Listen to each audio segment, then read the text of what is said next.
Catch up on the latest music news, social issues, exclusive interviews, album reviews, also featuring entrepreneurs doing big things, all on musiclifesocial.com. We do this for the people to empower the people. What it is, what it do.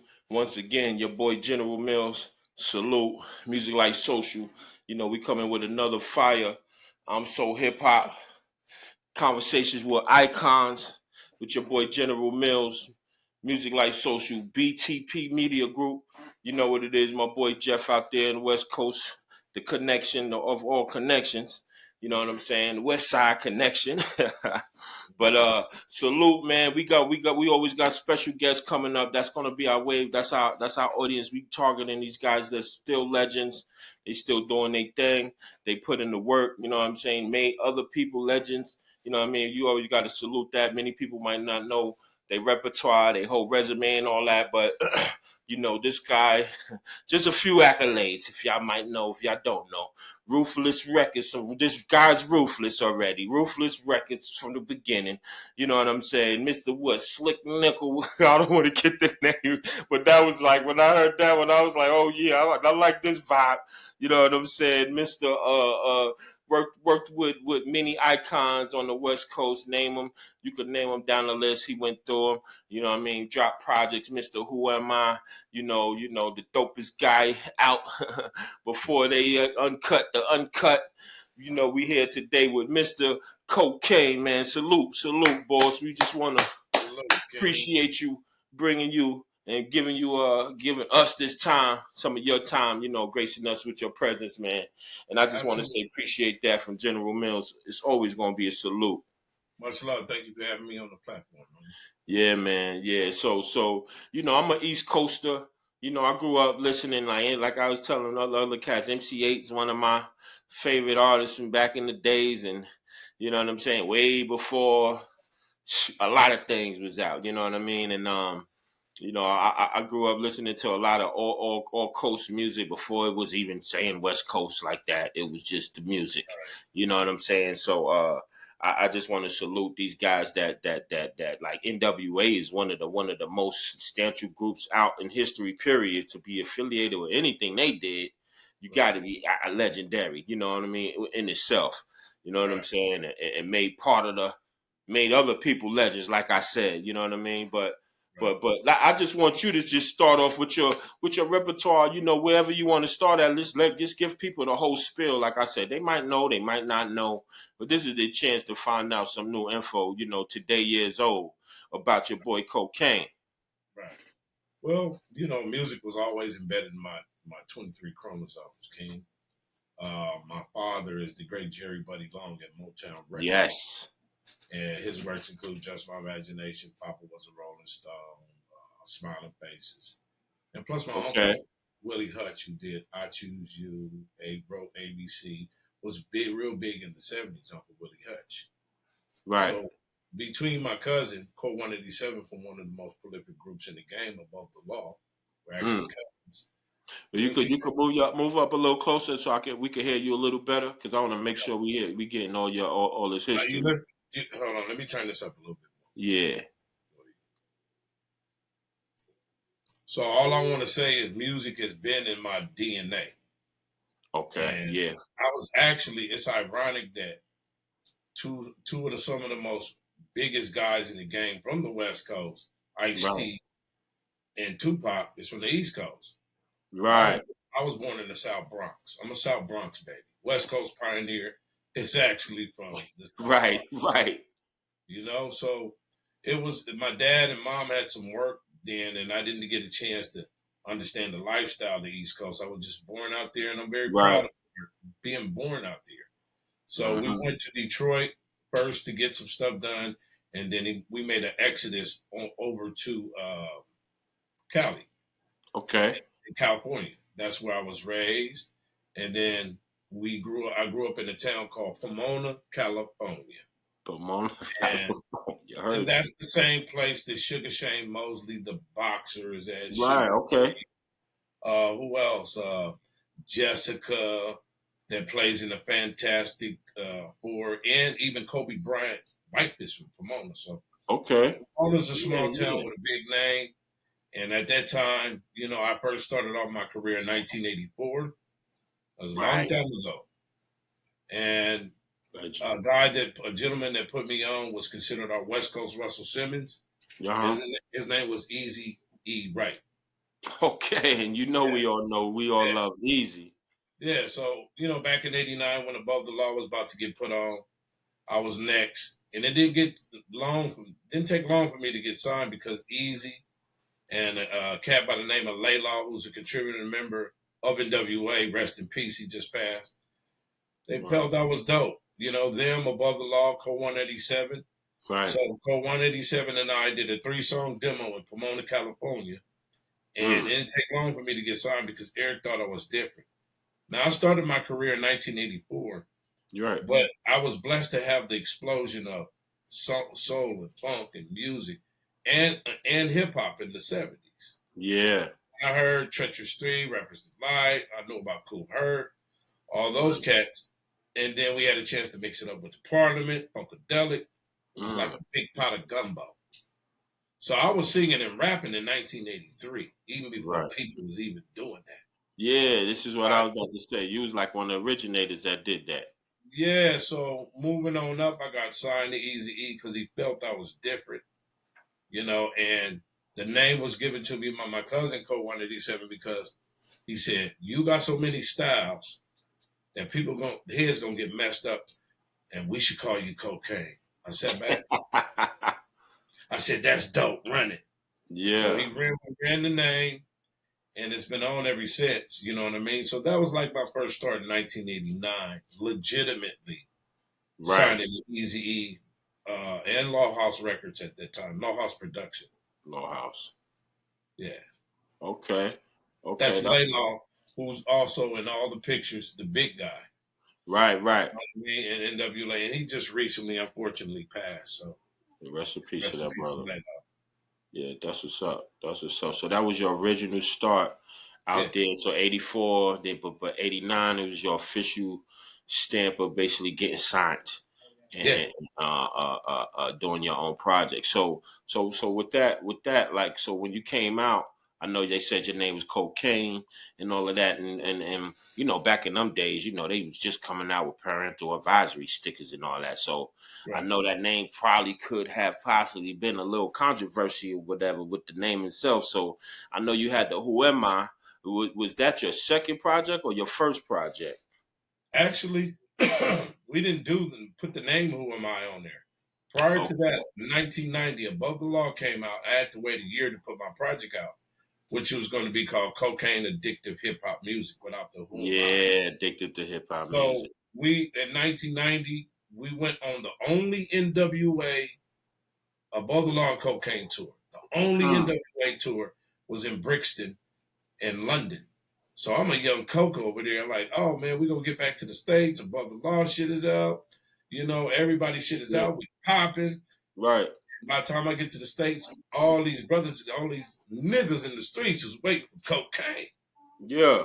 So at that time, Easy E was considered our West Coast Russell Simmons and got a big ass deal at Epic Records distribution. Mm, It was me, Above the Law, and Poor Broken Lonely, right? okay. But then, like, about when I was about to come out, I came out with a cut under KoKane. It was called Nickel Slick Nigga. Yeah, And we yeah, was yeah, all hype. yeah. We was gonna make big waves over there. And it was kind of like, it was cool because my cousin had sampled 187, a Billie Jean beat from Michael Jackson. Word. Michael Jackson called the fellas and said, hey man, I'm gonna give permission because at that time Dre was going to put his thing on top of it, mix it up Right. with what Hutch did, Code 187 did for that. We was ballsed out. We said we were Epic Records. We want to sample Billie Jean. Mm, So that's the trip crazy. is Michael Jackson's so gangster. A lot of people think he ain't. Right, right, He's right. so gangster. He said, "You guys can use it, but You're right. Dre, you got to give me 6 songs, and I just can't give you the publishing." We turned it down, What? and then 3 or 4 months later, the FCC law sent something to Epic Records because to tell you the real, KoKane is considered the most controversial name in the whole world, right? I And bet. the FCC laws wouldn't permit them to say KoKane on the radio. They can say NWA knowing it broke down to niggas with attitudes. Right, right. But you couldn't say KoKane on the radio, even though we turn it around and say KoKane. Right. And you add one more E, is KoKane beer. They wasn't having it back then, bro. Yeah, they do got that cocaine beer. I forgot. Yup, yup. What they did, brother, they turned the whole shit around and said, you guys got to use Who Am I? And that left the bad taste in Ruthless mouth, above the law mouth, and especially mine. Yeah. Because we wasn't no secret to controversy. Yeah, of course. We broke ground with the controversy.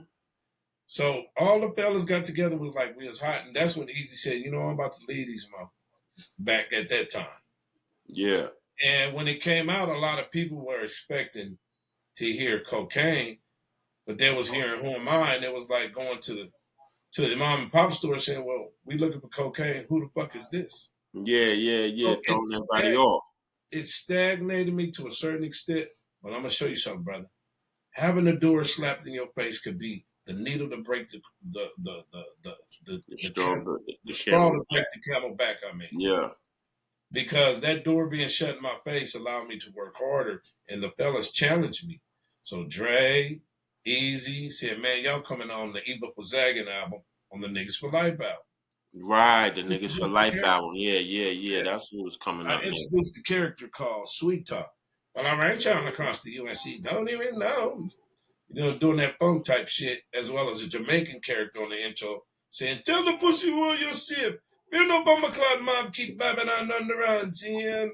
Yes. And it gave me a chance to co-write on the album because a lot of people don't know I wrote Eazy-E's 10 Gangster Commandments on Appetite. What?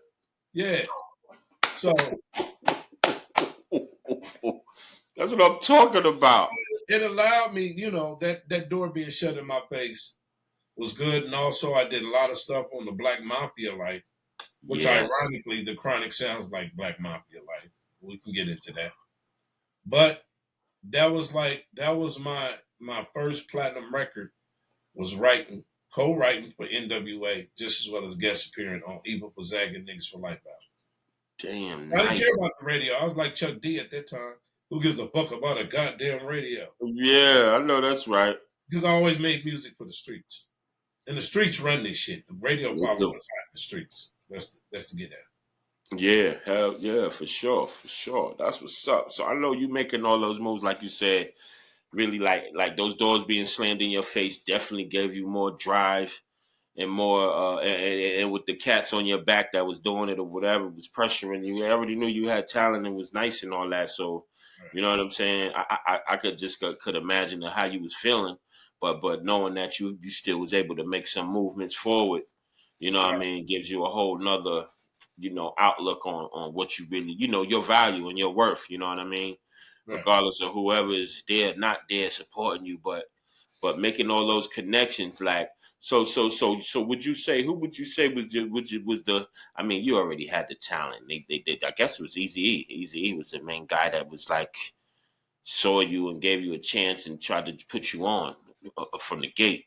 It was a combination of things. It was Above the Law, Code 187. It was Lay Law, and then I met my fortune with Eazy-E and Dr. Dre and NWA and all those fellas. And Easy was special, man, because he didn't make hood niggas feel like $2 stamps. Word. He always made you feel good. Word. And he never changed his repertoire. A real nigga from Compton, rolling with the big body bands, hopping out with 501 and the Cortez. You know what I'm saying? So I identified that.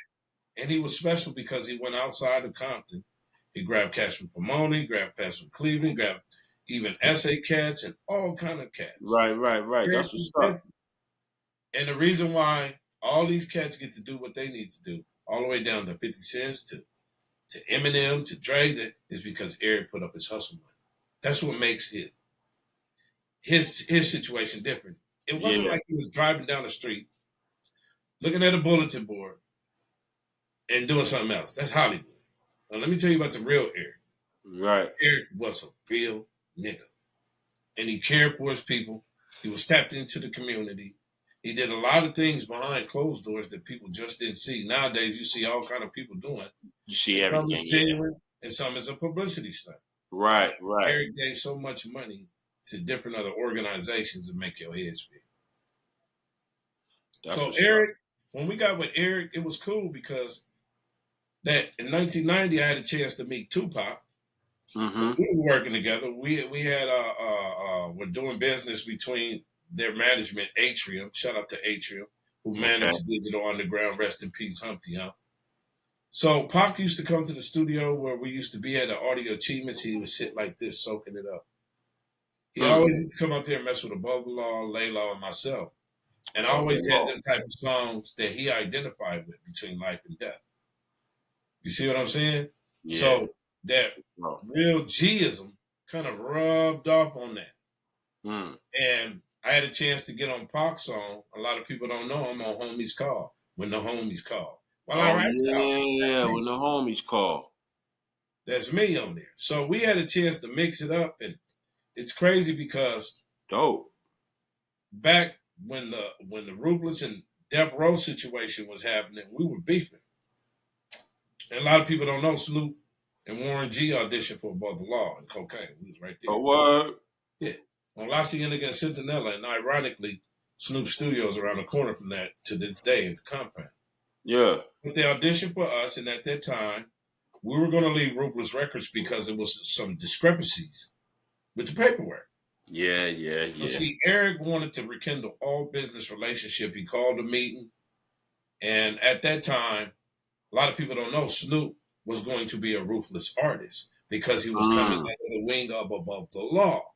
Code 187 was going to produce his shit, but I was actually signed contractually. Okay. You know, so when I was signed, boom, boom, the discrepancies happened between NWA at the same time. Yeah. Easy called a meeting. Dre didn't come to because the poison was already put out there. Yeah, already ran that shit. And we rekindled our business relationship with Eric Wright because we love Eric. Eric loved us. But then 3 or 4 months line, we see Death Row dissing us, and they took off on us first. And at the same time, the Chronic sounds a lot like Black Mafia Life. So we felt they bit our shit. Basically, that's crazy. Now we're at the point where everybody's colleagues and you know, music is a form of inspiration that we're supposed to be inspired. You know, hell, the My Sharona record, Beat It, Michael Jackson came from the My Sharona. So, but back then they weren't giving no credit. They was taking our shit, our words. Yeah. Because we are actually made up the style of music called G-Funk. And we hearing all these cats saying G-Funk, G-Funk. And the only time you ever first time heard G-Funk is when Tupac said it on a record called Call It What You Want. That's on Black Mafia Life. Ironically, the Chronic sounds like this. This is in the 92 to 93 era. You can kind of see what's going on with this. Because nobody didn't know about G-Funk until Pac, rest in peace, Pac said, I'm from the G-Funk, but you can call it what you want. On Call It What You Want. That was when rest in peace, Stretch was in the video. Who else? Money B, Ren, Easy, Tupac. And that's all Call It What You Want, or Black Mafia Life. So we was like, damn, okay, they dissing us, we dissing them. Right. We felt like, damn, nigga, you audition and you doing this, but I know it was when you riding with your homies, you don't care if they wrong or right, you don't ride with them. So you're right. You know, years later, me and Snoop did bigger and better things. And Dre, I'm on the Chronic 2001, the LA niggas. So going back, nice. When Easy was about to pass, we was at the House of Blues. It was me, the homegirl, Jada Pickett, because that's our homegirl before she was with Will Smith. She was always around Pac, always around us. And she do filming and stuff, right? Right. It was me, her, KMG, the late great KMG, and the late great Eazy-E and Hutch. And Eric was coughing like, I was like, man, what's wrong, man? Yeah. He wasn't telling us, but we knew something. Right. So this was like in 1994, because prior to 1994, 93, Eazy-E put out its own Dr. Dre 187 Killer.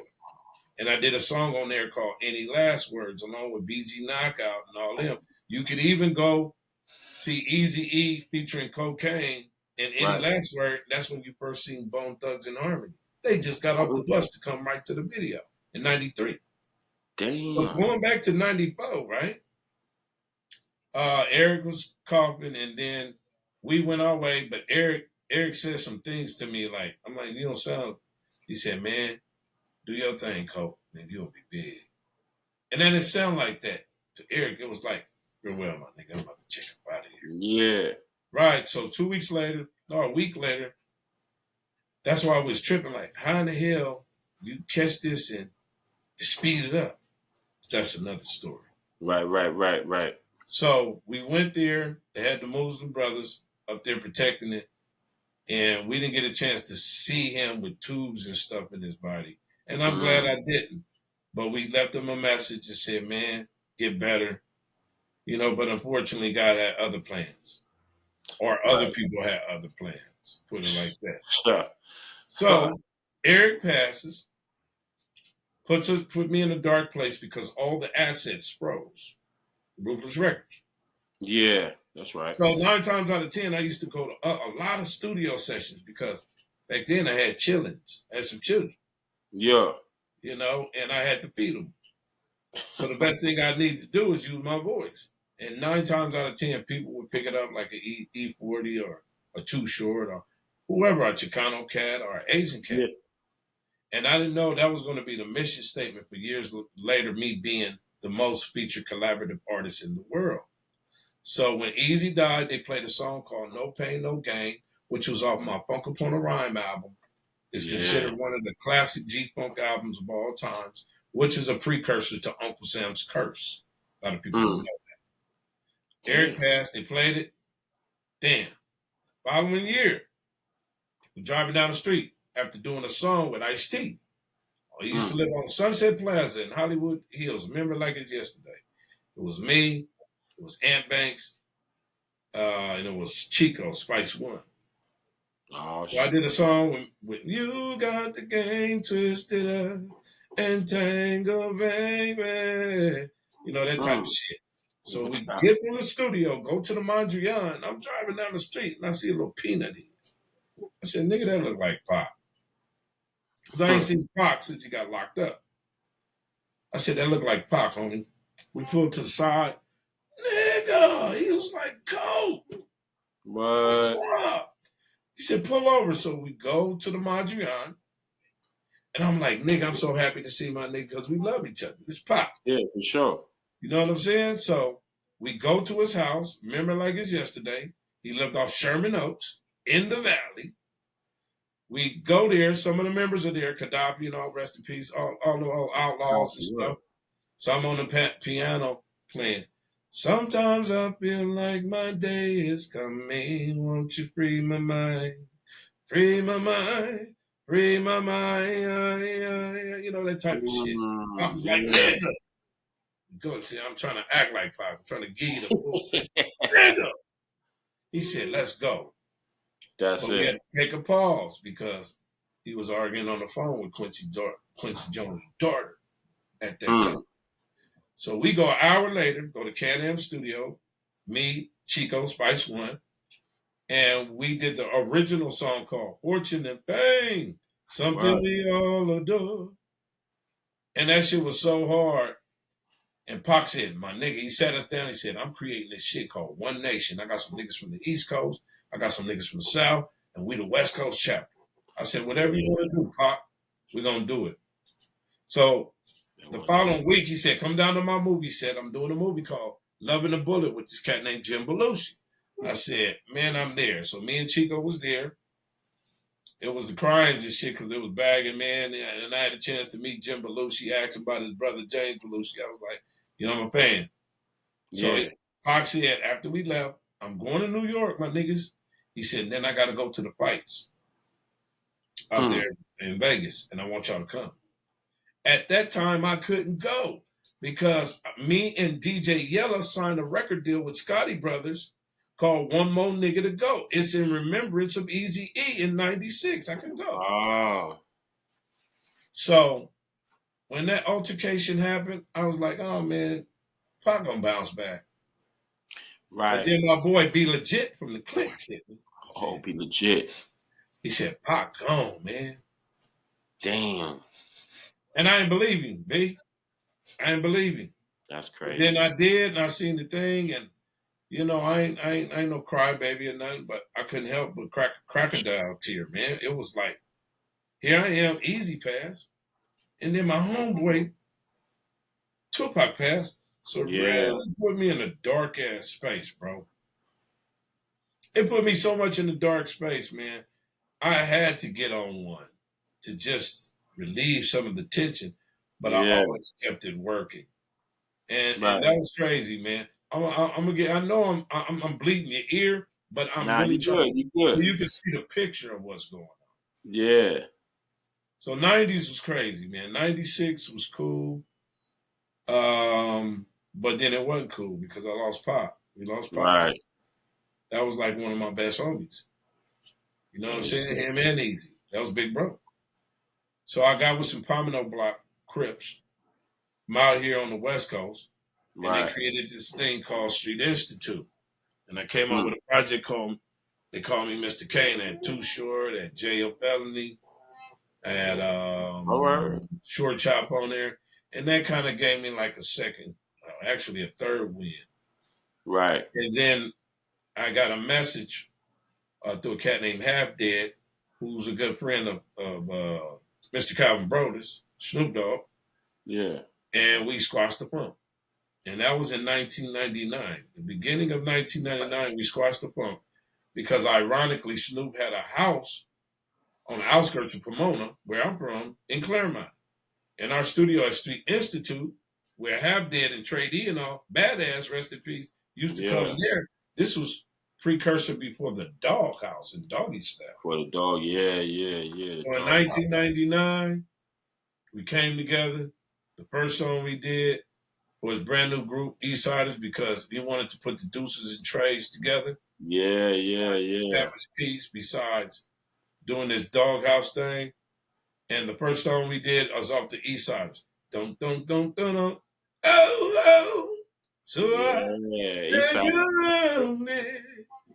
man, it was on ever since, man. And then it gave me a chance to reconnect with Dr. Dre again and get on LA niggas. Da-da-da-da-da. That's how we ride. LA niggas. And those records came out. Yeah, when those records came out, brother, it was like, so I knew that feeling again. And then we did the last meal. I didn't know because I was going to use me on so many songs. Yeah. I was going to use me on a couple songs, but the sound was so infused with each other with G-Funk, Goonie singing. It was different from P-Funk. It had its own identity. And I couldn't go nowhere, man. Just not on the West Coast. Man, it allowed me to go ahead and hook up. I know a lot of people talking about P. Diddy. Yeah. It allowed me to hook up with Busta Rhymes. The last 2 weeks, Alchemist and Prodigy, we did some shit with him. I did some shit with DMX. So when you look at it years later, 35 years later, I'm on thousands and thousands and thousands of features. That's crazy. Worldwide. That's because at the same time I had those pitfalls and those dark spaces, I was able to take advantage of it. And it's not a bad thing to be able to create something from an uncomfortable situation. I had a lot of uncomfortable situations, and it was good for me, though. So I explained the 80s, I explained the 90s, and the 2000s. Now there's a new thing with me called Buddy Boy Entertainment, which me and my wife and my kids own. It's a family-oriented business because that's some of the realest people I can trust. I know that's right. That's a fact, and that's a fact. Word. So I know I told you the story and you had questions, but like I said, brother, I didn't mean to bleed your ear off, but I have to paint a picture for you. Paint a picture. Yeah. You know what Nah, I'm saying? nah. We want to get the whole picture though. We want to get all the intricate details that everybody don't even know about. You know what I mean? And, Right. and it's just another layer of to show your resilience of what you've been doing all these years. You know what I'm saying? And it's a story to even help creators know that. You know what I mean? Right. Thousands of things could happen, but keep making your moves, you know what I mean, and things will probably come out the right way if you keep pushing forward, you know what I mean, Yep. making something happen for yourself and everybody around you at the same time. Right. Well, the key to anything is consistency. Like I've been with my woman since 1984, and we got an Word, anniversary coming up in May 10th. We've been married for word. 33 years, right? And we have 8 children. Congratulations. Yeah, 8 children, 4 boys and 4 girls. Nice. I tell upcoming artists all the time. The one thing that helps sustain me is, of course, my heavenly Father, Of course. but also having a family. You know, if you don't have some type of family structure Yeah. around your wire, life gonna shock your ass. When Yeah. it shocked me, I had something to fall back on, and God Right. gave me a beautiful family. So now we created our company. It's going on 17 years, called Buddy Boy Entertainment. It's been a slow nickel. It's been a slow grind, but at a time where music and technology and corporates were putting out Start. propaganda Yeah. to make you think that, hey, this is the worst, we lost stuff. They tricked a lot of major artists into really putting their stuff through the services and streaming platforms that they have brokered space on. So this is the most money the industry done made, period. So Yeah. they didn't care about if people gonna wise up lately. I mean, they made billions and billions of dollars by Right. doing it. So what we did between me and my wife, we said we're gonna run our business like a family oriented business. We already had that optimism and vision, brother, because we know how to play chess well, Right. not chess, right? So No, that's right. wifey pulled me to the side, and it's something about a virtuous queen, king. She pulled me to the side, baby, and said, I picked up on what Prince was saying on Napster. He Right. was telling people. Mike was telling people, but they clipped him. But it was too late. Once Yeah. the information is out there, you can kill the body, but the spirit lingers. So Yeah. we picked that up, and I said, we don't care if people laugh. We don't care if the record sales is doing good or ain't. We're going to build up a substantial amount of fans, so that way no one is going to be able to play second or third on our money, because this money is for the family. Yeah. This Oh, that's legacy right. is for the family. So 17 years, we built up a substantial amount of number, and I'm not going to tell you, but it's a lot of people, because the power of direct marketing is everything. When people were doing the tap dance and Bojangles dance, because your Spotify plaque that you only getting 0.05 on, we were Right. on like getting emails. I need to collect that. I need to collect that email. Oh, subscribe to my channel. Subscribe to my channel. And it Right. took a slow nickel, but now we at a fast dollar. Like this for instance, brother, we put out this Dr. KoKane style. This is not your average way, the way you market stuff, because it's Okay. different. This is a collector's box. The way to do shit, Nice. you gotta let people know the business. This is what Right. business. So therefore, when you open up your collector's box, these are the things that you get out of. I put out 3 albums, Mm-hmm. almost 4, 3 album trilogy. I got everybody from Cube to my daughter on there, to who else? Corrupt. Just it's just a lot of good music on there. And this Word. is how it looks, the thickness of this. Nice. You see what I'm Nice. saying? So we also have cassette tapes. Heard you. Cassette tapes, but peep this out, babe. The cassette tapes go like this, so it still has that 80s nostalgia on it. Heard you. Okay. You understand? Yeah. That's dope. So now I'll put it like this. If I'm projected to sell a good 40 to 50,000 units, and this collector's box and all this shit costs $120, Mm-hmm. and we're real close to our 10,000 mark. Do it. Nice. That's because we decided to say we want to do something different. We don't want to be caught in a box and be a slave to the corporate greed anymore. The gig is up. So now, Right. if I sell 10,000 of these at $100 a pop, that's not 100,000. It's $1,000,000. Yeah. Yeah, it is. It's $1,000,000. So now it's it's about empowering your people. Now it's about showing your people. Right. You know what I mean? Sometimes the game is to be sold, not told. But Yep. then when you Yep. get your feet wet, and I advise everybody to get their feet wet before you start giving them the goods. That way nobody can't beat you to the punch. Mm-hmm. You want to empower your people. So a lot of the interviews I do, I just tell people, man, learn about it. Create your own website. Right. Master the art of direct marketing. Don't worry about the fame part. Do you want to be famous or do you want to make this a business? A Right. lot of people want to be famous, getting their plaques, getting .05, but then at the end of the day, got to get a ride from their homeboy because they don't Right. have Just enough gas money to go on the street. right. No, we got That's to a give fact. it back to the culture, but most importantly, what we're showing at Buddy Boy Entertainment, we're showing anyone, especially our people, how to empower yourself, how to Right. make money off this shit, especially when you have a family. You know what I mean? So That's a fact. these sales has been selling off the hook, man. I am so grateful to the Most High CM for these sales. You can get your collector's box at look, and it got the website. Yeah, you can probably hold it Right up. on the back. Yeah. Yeah. Yeah. Y'all can Nice. scan that QR code, Buddy boy. Buddy Boy, and it's the Funkin' Adventures of Dr. KoKane. It's a live band album, and I'm doing a P Funk meets G Funk tour with some of the cats of Parliament and Fishbone. Start April 26th at the end of this month. So we really want Nice. to bring back the nostalgia of good music and the way you market it and roll out records again. Because Right. this digital shit then had us bamboozled for a little bit. I mean, this whole project was done on 2-inch tape. Yeah. So we bringing Nice. those elements and frequencies back. And let me tell you something, B. The energy has been crazy and overwhelming because people got tired of just this business being about gossip.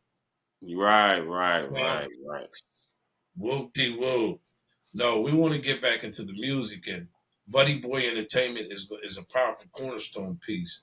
Learning from all those elements, from E to the trials and tribulations, to really be Right. a walking Motown right now.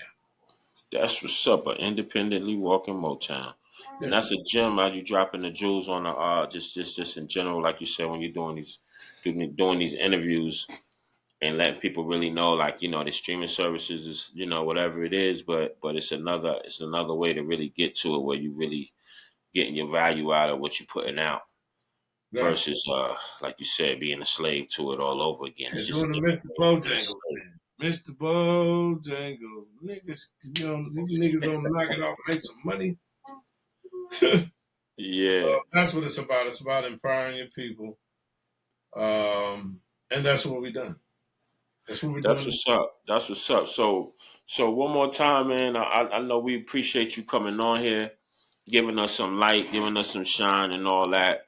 We want to salute you as always. But I just want to make sure that, like, I know you just mentioned your tour about to start, and you got your collector's box. But just reiterate that one more time for the people, and any links or anything or anywhere or anything you got going on, or anybody you want to what I mean, big up or highlight. We just want to make sure people hear that more than once and make sure they know they can tap in with you. Thanks, Kane. Appreciate that. Also, I forgot to mention, let me not forget, because she'll slap my forehead. My daughter got a single out called Karma Can Be. Karma Can Be. Yeah, you spell her name AANISAH, LONG, Okay. Anissa Long, and she got a cutout called Karma Can Be. She can Okay. sing her ass off and bust. She don't rap, she Nice. bust. You know what I Heard. mean? So we're coming out with her project. And there's a lot of other things I'm working with, artists that are coming up. But Yeah. mainly we're pushing this hard, man. Let me get this way. Yeah, man. Yeah. Heard you. That's what's up, buddy We're boy. definitely getting this out to the world. We call ourselves Buddy Boy Records, but we Buddy Boy Global because my reach is global now. Saints honestly worked hard for it. And we want everybody to be a part of this good music, man. And man. Really an adventure. When you get this project, you can go to www.buddyboymusic.com. It's real simple. Or you can follow me on my Instagram at KoKane_OG_. And everybody know I'm still blessing the whole world with these bomb ass hooks. No doubt. From Mr. KoKane. Keep it thorough. That's what's up. Keep it thorough. That's what's up, man. So we want to give you thanks again. Thanks to my boy Jeff, BTP Media Group. You know what I mean? Singer Just Stylez, of course. I'm So HipHop. Conversations with Icons. Who are boy with your boy Mr. KoKane himself. The legend. West Coaster, born in NYC, global, worldwide. Buddy Boy Records. Salute. I'll be out there soon, man. I'm coming out there on the 12th, actually. Okay. You in NY, right? No, I'm in Atlanta now. So I'm in Atlanta now. I'll be out there. Yeah, I was in NY last week though. I was. I got a show with Sugar Free out there. We're gonna be at Club Elsewhere in Brooklyn. Okay. So nice. Also on this project, man, when you go to, and I'm glad those gentlemen are finally getting respected. I'm talking about the Fat Boys. The Fat Boys. I got Cool Rock Ski on the album, and he nice. He busting. We redid in jail, and I'm very happy. Oh, that's that joint. My nigga, that shit. You can go to the video after you get out, put KoKane Hush, and you'll see us, you know, in Brooklyn. No doubt. That's what's up. Went to the soil trenches in the video. I had to go to the soil, man. You can't do all that shit. Nah, we went to the soil where it's royal. You understand? Yep, for sure, I got inducted to the Hip Hop Museum, and I'm happy, man, because when you think about touring the first Fresh Press, it was Run DMC, it was the Fat Boys too. Heard you. The originals, man. The originals. Y'all gotta know y'all history. Fat Boys. This is what I'm talking about. Okay. Part of hip hop. Yo, this is why I'm like, yo, man, I'd be so excited to get one of y'all guys on the interview and on the call, and they just don't understand. You might not know all the demographics, but if you know NWA, this guy is substantial. You know about Dre and whatever projects and albums you think you know and love. This guy is substantial. You need to talk to this guy. Right. I appreciate For real. It, man. Real talk. Real talk. Yeah, man. So again, I appreciate you again, KoKane, man. Y'all make sure y'all go follow. This gonna be on Spotify. So in a minute, you're gonna be able to log on, check this out, check this interview out, and double back when y'all want to log on and go try to get y'all collector's box and all that, and listen to Baby Girl's single that she got out. You know what I mean? Y'all make sure y'all salute and support Singer Just Stylez, BTP Media Group, Music Life Social, Mr. KoKane. We out. Put that. Salute, no doubt. Appreciate you, boss. Much love, guy. Yes, sir.